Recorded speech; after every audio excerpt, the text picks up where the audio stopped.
Avis vascular centre మన దేశంలోనే the best varicose vein hospital.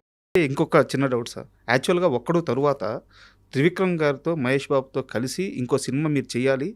చాలా ప్లాన్స్ కూడా జరిగిపోయినాయి. బట్ ఎందుకు ఆ సినిమా ఆగిపోయింది? అది ఎందుకు ఆగిందండి. హ్మ్. అది ఎక్కువ చెప్పకూడదు. ఎందుకంటే Trivikram is a great person. అంటే అలాంటి ఆయన నా సినిమా నా బ్యానర్‌లో డైరెక్ట్ చేస్తున్నారంటే అది should say big credibility for me. Very big credibility. నేను ఎక్కడో ఏదో వర్కౌట్ కాలేదు. అంటే ఏదో స్టోరీ వైజో లేకపోతే ఇంకోటో అదేదో నేను వరుసగా సినిమాలు హిట్లు ఇస్తున్నాను అనే ఉద్దేశం కూడా కాదు. ఎక్కడో ఏదో సమ్వేర్ ఎక్కడో వర్కౌట్ కాలేదు. సార్ అది ఇప్పటికే నేను చాలా ఫీల్ అవుతుంటాను. నేను మళ్ళీ మహేష్ బాబుతో చేయలేకపోయాను. పాప అతను ఏదో విధంగా ఇంకొక డైరెక్టర్ని పెట్టి చేద్దాం అని పెద్ద డైరెక్టర్ ఒకళ్ళు చెప్పి చేద్దాం. నాకు ఈజీ అయ్యేది కదా. అవునవును. నేను ఎక్కువ ఆలోచించట్లేదు, ఆయన ఆలోచిస్తాడు కదా. అవును. ఏదైనా ఉంటే బాగుంది బాగాలేదని చెప్తాం అంతే. ఏదో ఎక్కడో సమ్వేర్ అండి. అది గుర్తు పెట్టుకోవాల్సిన విషయం కూడా కాదు అది. అయితే యాక్చువల్‌గా నేను ఆ హీరోతో మళ్ళీ ఎందుకు చేయలేదు ఇలాంటివి అడగను గానీ, మీరు ఇంటర్వ్యూకి వస్తున్నప్పుడు నేను ఒక సీరియస్ ప్రశ్న అడగాలనుకున్నాను. మీరు చాలా చెట్లకి పాదు తవ్వారు, ఎరువేశారు, నీళ్లు పోశారు. ఫ్రూట్స్ వచ్చే టయానికి ఆ ఫ్రూట్స్ తీసుకోకుండా పక్కకెళ్ళిపోయారు. ఇదే ఎంఎస్ రాజు గారు ప్రభాస్కి ఒక స్టార్డమ్ వచ్చిన తర్వాత సినిమా తీస్తే 100 కోట్లు మిగలవా? మహేష్ బాబుకి ఒక స్టార్డమ్ వచ్చిన తర్వాత ఇలాంటి టైంలో ఒక సినిమా తీస్తే 100 కోట్లు మిగలవా? ఎప్పుడు ఎక్కడ మళ్ళీ ఆ ప్రయత్నం చేసినట్టు ఎక్కడా కనిపించరు. మీరు ఒకరిని వెళ్ళి సినిమా అడగరు. కష్టమంతా మీరు తీసుకుంటున్నారు, సుఖంలో మొత్తం వాటా అడగట్లేదు. వాళ్ళ సుఖం ఎందుకు అవుతుందండి? సుఖపడే సమయం వాళ్ళు ఎన్ని సినిమాలు ఉన్నాయి, ఎంత కష్టపడుతున్నారు, రాత్రి పగలు ఎంతమందికి వాళ్ళు they are giving total work. ఎంతమంది కార్మికులు పనిచేస్తున్నారు వాళ్ళ వల్ల. నేను అడిగేది కూడా అదే. ఇప్పుడు వాళ్ళతో ట్రావెల్ అయితే మీరు సుఖపడవచ్చు కదా అంటున్నాను. ట్రావెల్ అలా ఉండదండి నాకు. అదే అది లేదు, ఎందుకు లేదు? ముందే పెద్ద హీరోని పెట్టుకోవచ్చు కదా. ఫస్ట్ సినిమాని పెద్ద హీరోని పెట్టుకోవచ్చు కదా. పెద్ద హీరోని పెట్టుకోవచ్చు కదా, సూపర్ స్టార్ పెట్టుకోవచ్చు కదా. అయితే ఆ టైంలో అంటే హీరో సబ్జెక్టు మ్యాటర్ మార్చుకున్నావు, ఓకే. ఆ ఇయర్లో బాలకృష్ణ గారి సినిమా ఉంది, లక్ష్మీ నరసింహలో సంథింగ్ అనుకుంటాను. చిరంజీవి గారి సినిమా ఉంది. వర్షం అప్పటికి ప్రభాస్ మార్కెట్ ప్రకారం చాలా చిన్నది. ప్రభాస్ గారు మీ దగ్గరికి వచ్చి, సార్ ఎందుకు సినిమాని ఆపుకుందాం, బాలకృష్ణ గారు చిరంజీవి గారు ఉన్నారని అది అడిగితే కూడా మెల్లగా చెప్పాడు. మరి నేను ఎక్కడ తిడతానని మెల్లగా ఇలా గోకుతో చెప్పాడు చోట. చెప్పండి ఆ ఇన్సిడెంట్. ఎందుకు మెల్లగా ఇంకా వారం తర్వాత వెళ్దాం అని మెల్లగా నసిగాడు. ఒకసారి చూశాను, ఊరికే అన్నాడు. అంటే ఇవాళ అంత ఎత్తున్నాడు ప్రభాస్, అతని గురించి తక్కువ మాట్లాడాలని కాదండి. అది ఏం జరిగిందో చెప్పాను. మీ జర్నీ కదా సార్. జస్ట్ అది ఏం జరిగింది చెప్తున్నాను. అతను కూడా ఫీల్ అవ్వడు. ఇలాగ ఎంఎస్ రాజులో చెప్పాడంటే ఎవరైనా చెప్తే ఫీల్ అవుతాడేమో, కానీ నన్ను ఎవరు ఫీల్ అవ్వరు సార్. నేను నువ్వు అనగలిగింది, ఒరే అనగలిగింది ఇండస్ట్రీలో చాలామంది ఉన్నారు. ఎవరు బాధపడరు, అందరూ ఎదురుకుండా అన్న కూడా బాధపడరు. వాళ్ళు నన్ను గురువుగా తీసుకుంటారు, ఒక ఫాదర్గా తీసుకుంటారు, ఒక అన్నగా తీసుకుంటారు తప్ప. సో అలాగని కావాలని స్టేజ్ మీద ఒరే నేను అన్నాం, వాళ్ళకి ఇచ్చే గౌరవం నేను ఇస్తా. ఆ రోజు ప్రభాస్ నన్ను అడిగినా కూడా లేదమ్మా అయిపోయింది, మనం వెళ్ళాలి.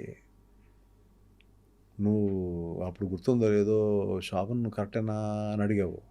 నేను పెట్టుకున్నాను కదా, ఇవాళ బాగుంది కదా సినిమా, నువ్వు చూసావు కదా, నీకు నచ్చింది కదా, ఇది అంతే వదిలే అన్నాను. వదిలేశాడు. ఒక మొండి ధైర్యం అంతేనా? తెలీదండి. అండ్ ఇంకోటి సార్, మీరు మాట్లాడేటప్పుడు ఈ రోజుని ఇలా చెప్తుంటే చాలామంది నమ్మరేమో, ఇలాంటి మాటలు మీరు చెప్పాల్సిన అవసరం లేదు సార్. నేను ఒక ఎగ్జాంపుల్ చెప్తాను. ఒక నిర్మాతకి ఒక ఫిల్మ్ఫేర్ రావడం చాలా కష్టం. అలాంటిది మీకు వరుసగా 3 సంవత్సరాలు 3 ఫిల్మ్ఫేర్లు, హ్యాట్రిక్. మీకు గుర్తుందా? అదొక వైభవం. సో ఎంఎస్ రాజు గారి స్థాయి, రేంజ్, ఆయన సక్సెస్, ఆయన ఇండస్ట్రీలో ఆయన చేతులు ఇట్లా నీడలాగా పడితే ఆ నీడ కింద బతికిన స్టార్స్, అవి తెలియాలంటే ఇవన్నీ తెలియాలి. సో మీరు ప్రత్యేకంగా నేను ఆ రోజు ఇట్లా చెప్పొచ్చా లేదా మీరు అనుకోవద్దు. ఎందుకంటే ఎంఎస్ రాజు గారి ప్రయాణం మాకు అందరికీ తెలుసు. ఇప్పుడున్న యంగర్ జనరేషన్ ఏమడుగుతారంటే, వాళ్ళు నా స్థానంలో కూర్చుంటే ఏమడుగుతారంటే, అప్పుడు కూడా వదిలేవే బాబు, ఇప్పుడు ఏంటి పరిస్థితి అని అడుగుతారు సార్. అయిపోయింది, తీసేసుకున్నాం. మళ్ళీ దాని గురించి గొప్పలు, దాని గురించి ఏదో సరదాగా కొంత జనం ఇంట్రెస్ట్గా ఫీల్ అవుతారు. బ్యాక్ స్టోరీస్ కొంతమంది హీరోలు ఎలా అయ్యారు, కొంతమంది ఎలా జరిగింది, వాళ్ళకి నాకు మంచి సంభాషణ జరిగింది అనే ఒక ఇంట్రెస్ట్. వాళ్ళ ఫేవరెట్ హీరోస్ కాబట్టి కొంచెం ఇంట్రెస్ట్ ఉంటుంది. కానీ ఎంఎస్ రాజు ఫిల్మ్ఫేర్ 3 తీసుకున్నాడు, ఇవన్నీ కూడా వాట్ నెక్స్ట్ నువ్వేం ఇప్పుడు ఏంటి ఇప్పుడు అగదాకా వస్తుందా లేదో చెప్పు అని అంటారు. సో అది అయిపోయింది, హిస్టరీ అయిపోయింది. బట్ మీరు దట్స్ ఆ జనరేషన్ కూడా ఒక టీజర్తో కట్టిపడేశారు కదా. ఇప్పుడు అగదా టీజర్ని ఎంతమంది సోషల్ మీడియా షేర్ చేస్తున్నారంటే, సో వాళ్ళకి ఏంది ఇప్పుడున్న జనరేషన్ ప్రకారం ఆ షార్ట్స్ నచ్చుతున్నాయి, ఆ థీమ్ నచ్చుతుంది. సో ఈవెన్ జంజీలు కూడా ఆ టీజర్కి బాగా కనెక్ట్ అయిపోయారు, ఫస్ట్ పోస్టర్కే కనెక్ట్ అయ్యారు. సో వాళ్ళని కూడా మీరు పట్టేశారు కదా. పట్టాల్సిన అవసరం ఉందండి. ఆ, అది పట్టాల్సిన సినిమాలో విషయం ఉంటేనే కదా అక్కడ వస్తుంది. సార్ అంటే అగదా విషయానికి వస్తే సార్, ఇప్పుడు యాక్చువల్గా ఇలాంటి ఓ సబ్జెక్ట్కి కాన్ఫ్లిక్ట్ పాయింట్ అని ఒకటి ఉంటుంది అనమాట. సో చుట్టూ ఎన్ని లేయర్స్ ఉన్నా సార్, ఇప్పుడు ఉదాహరణకు అరుంధతి తీసుకుందాం, మన దేవినే తీసుకుందాం, చుట్టూ ఎంత ఉన్నా ఆ ఎమోషన్ని రివీల్ చేసే ఒక మెయిన్ పాయింట్ ఉంటుంది కదా. సో అది చాలా జాగ్రత్తగా ప్రజెంట్ చేయగలిగితేనే ఆ సినిమా ఆడియన్స్కి రీచ్ అవుద్ది. సో అగదా విషయంలో మీరు ఎలాంటి జాగ్రత్త తీసుకున్నారో ఆ సోల్ పాయింట్కి? సార్ ఒకటి ఏంటంటే సార్, అసలు ఈ అగదా గురించి ఆ, దాని కోర్ పాయింట్, దాని క్లాష్ ఏంటి, దాని ప్రాబ్లం ఏంటి అనేది నేను ఇప్పుడు చెప్పనండి, ఓకే చెప్పొద్దు. చెప్పను. కానీ చాలా డెలికేట్ అండి. ఉమ్, ఈ పాయింట్ని డీల్ చేయడం delicate and what you call complicated, um, very complicated. చచ్చిపోయామండి, అంటే బుర్ర పేలిపోయింది. Um, it was not easy. మన అదా అంటే అనుకుంటాం కానీ బయట నుంచి చూస్తుంటే చాలామంది పెద్ద డైరెక్టర్లు, చిన్న డైరెక్టర్లు అవ్వచ్చు, ఏదో రిలీజ్కి వస్తుందా లేదా, లేదంటే వెళ్ళి చూద్దాము ఏంటో, చూసిన తర్వాత బాగాలేదని చెప్పేద్దాం, బాగుందని చెప్పేద్దాం అనుకున్న వాళ్ళు ఉంటారు కదండి. దాని వెనకాతల ఎంత అంతర్మదనం ఉంటుంది ఒక డైరెక్టర్కి, రైటర్కి, వీళ్ళందరికీ కూడా టీంలో స్టోరీలో ఇన్వాల్వ్ అయిన, స్క్రీన్ ప్లేలో ఇన్వాల్వ్ అయిన వాళ్ళు, యంగ్స్టర్స్ కానీ, పెద్దోళ్ళు కానీ, పెద్ద డైరెక్టర్ కానీ, అది వర్ణనాతీతం అండి. సార్ వాళ్ళు కూర్చున్న తీరు, వాళ్ళు కాసేపు కూర్చుంటారు, వాళ్ళు బుర్ర పేలిపోద్ది, అక్కడి నుంచి వెళ్తారు, బయటికి వెళ్తారు, టీకి వెళ్తారు, కాసేపు కారులో తిరుగుతారు, వస్తారు. వాళ్ళు చేసేది ఇప్పుడున్న యంగ్స్టర్స్ టీమ్స్ కానీ, సీనియర్ టీమ్స్ కానీ, వాళ్ళకి దండం అండి నిజంగా. ఎందుకంటే ఆ బాధని నేను కొన్ని ఇయర్స్గా పడుతున్నానండి. సార్ అది బయటకు వచ్చినప్పుడు ఓకే ఎంఎస్ రాజ్ సినిమా వస్తుంది, ఏది అప్పటికాలంలో చెప్తానండి, వెళ్దాం థియేటర్కి, ఎంజాయ్ చేద్దాం అని మూడ్ తప్ప ఈ ఈ లోపల అంతర్భాగంలో జరిగే అంతర్మదనం ఉంచండి సార్ ఎవ్వరికీ తెలియదండి. అప్పుడు కాలం నుంచి కూడా, పాతకాలం ఎన్టీఆర్, కేవీ రెడ్డి గారి కాలం నుంచి కూడా. మీ లైఫ్లో అలాంటి ఒక పెయిన్ఫుల్ ఇన్సిడెంట్ గురించి చెప్పండి. సినిమా కోసం ఆలోచించి మదన పడిపోతూ జరిగిన ఒక చిన్న ఇన్సిడెంట్ చాలా ఉన్నాయండి, ఏదైనా ఒకటి చెప్పండి. చాలా ఉన్నాయి. దానికి మళ్ళీ చెప్పాను కదా, part 1, part 2, part 3, part 4 just ఆ పెయిన్ తెలియడానికి సార్. లేదండి, ఒక నిద్రలేని రాత్రి చెప్పుకోకూడదండి, ఒక నిద్రలేని రాత్రి గాని. వద్దండి. అవన్నీ మనం బయట చెప్పుకోకూడదు, అవన్నీ మనలో ఉంచుకుంటాను బెటర్ అండి. ఉమ్, కానీ ఆ పెయిన్కి పడుతున్న వాళ్ళందరూ కూడా, ఇవాళన్న టీమ్స్ అన్నీ కూడా సార్ హ్యాట్స్ ఆఫ్ అండి. వాళ్ళు ఒక్కొక్కళ్ళు సినిమా పిచ్చి, ఆ సినిమాని లెగ్గొట్టాలి, వాళ్ళు సినిమాలు డైరెక్టర్లు అవ్వాలి, అది ఇది ఇంప్రెస్ చేయాలి, మా డైరెక్టర్ని ఇంప్రెస్ చేయాలి కాదండి. ఉమ్, ఆ సినిమా మీద పడుతున్న వాళ్ళ సినిమా ఒక్క డైలాగ్ ఇస్తే కూడా ఆ డైరెక్టర్ తీసుకుంటాడేమో ఇచ్చే చాలామంది యంగ్స్టర్స్, హ్యాట్స్ ఆఫ్ అండి వాళ్ళందరికీ.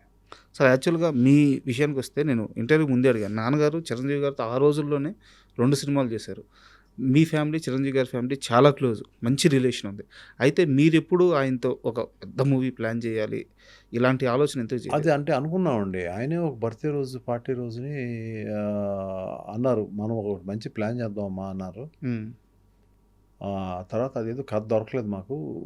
తర్వాత ఇంకో స్టేజ్లో రామ్ చరణ్ని ఇంట్రడ్యూస్ చేద్దామమ్మా అన్నారు. ఓకే అన్నారు అంటే కూడా ఆయన కూడా దాన్ని ఏదో పట్టుకున్నాం కథని, అది ఇది అనుకున్నాం. కానీ మళ్ళీ ఆయనకి వెళ్ళి చెప్పాను, సార్ నాకు రావట్లేదండి. ఆ టైంలో ఏదో ఫిల్మ్స్ జరుగుతున్నాయండి, నువ్వు తర్వాత అనుకుంటా, ఏదో రావట్లేదండి. ఆ టైంలో నేను ఆపేశానండి. అంటే ఏదో అంటే making some mediocre films like ఆట, మస్కా లాంటి కొన్ని మీడియాకర్ ఫిల్మ్స్ తీస్తున్నాను నేను. సార్ అందుకని ఆపేశాను, వద్దు ఇది కాదు, వద్దు. మళ్ళీ ఏదో మన యాటిట్యూడు, మన తాలూకు సినిమాను చూస్తున్న విధానం, అప్డేట్ అయ్యే విధానం అన్నీ కూడా ఇది కరెక్ట్గా లేదు. ఫార్ములా రెగ్యులర్ కమర్షియల్ ఫిల్మ్స్కి వెళ్ళిపోతున్నాను నేను. మీరు అనేది కరెక్ట్. ఆ ఫేజ్లో మీ లైఫ్లో ఏదో జరిగింది. నువ్వు వస్తా అంటే నేను వద్దంటానా దాకా ఎంఎస్ రాజు వేరు. ఆట, మస్కాక్ ఓకే, ఆటకు డబ్బులు వచ్చింది, సేఫ్ ప్రాజెక్ట్. ఈవెన్ మస్కాక్ కూడా సేఫ్ ప్రాజెక్టే. బట్ ఆ 2 సినిమాల ఎంఎస్ రాజు వేరు. సో ఏం జరిగింది మీ లైఫ్లో? అదే నేను అవుట్డేట్ అయిపోయాను. ఓకే మేబీ అంటే ఎందుకు అవుట్డేట్ అయిపోయానంటే మళ్ళీ నేను ఎప్పుడూ కూడా వరల్డ్ సినిమా చూస్తానని చెప్పాను కదా, మ్మ్. మార్నింగ్ సినిమా చూస్తాను, ఎక్కడో 3 సక్సెస్లు అయిపోయిన తర్వాత రిలాక్స్ అయిపోయిన మైండ్ అయి ఉంటుంది. మ్మ్.